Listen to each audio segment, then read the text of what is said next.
pagbati mula sa Opinionaryo, kung saan ang boses ng kabataan ang pag-asa ng bayan.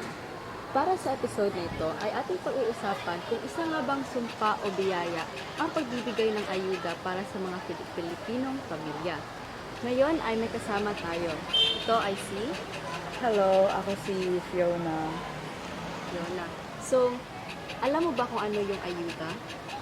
Actually, bago lang kami nakatanggap ng ayuda sa school, if that's what you're talking about.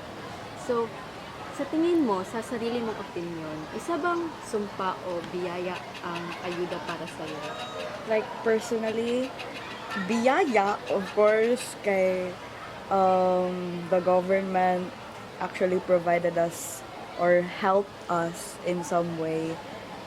Money assistance, cash, or through in-kind rice or mga viand na ilahang gina-provide for the, not just for us, but for the people na who's struggling financially, especially sa mga 4Ps, ng mga ayuda.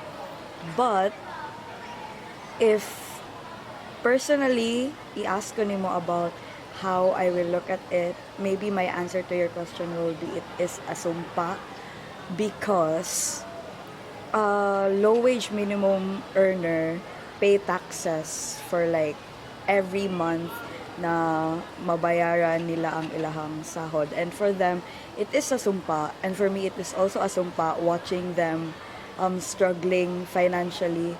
Tapos also having them watch other people na ginagamit lang ang ayuda for the purpose of going to salon, enhancing their looks, nga na.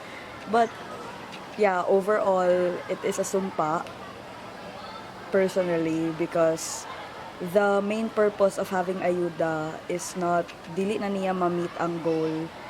It is actually, murag cash assistance lang siya for the sake of cash assistance. Dili siya kanang naga-uplift jud or naga-enhance og kanang financial state na sa isa ka tao. Kana lang. Thank you. So sabi ni Aglosolos, isang education supervisor sa Region 11 na dapat daw ang ayuda, so instead daw na ayuda is dapat daw ibigay na lang siya bilang scholarship grant sa mga estudyante na nahihirap pang mag-college. So sang-ayon ka ba doon? Yes. Since according to my answer na, it's just cash assistance for the sake of may binigay, why not make programs or give the cash assistance sa mga schools, especially like UP for the scholar ng bayan para mas maraming matanggap ng mga estudyante for the free college or the free tuition at mas maraming mga kids or senior high school graduates na makapag-proceed sa college and have a better or more secure future. And yeah, I agree sa statement niya. So, napakaganda ng iyong answer sa aking mga katanungan, Fiona. So, maraming salamat sa iyong pagbibigay Thank ng you. panahon na Welcome. masagutan ang aking mga katanungan. Muli, ito ang Opinionaryo kung saan ang boses ng kabataan ang pag-asa ng bayan.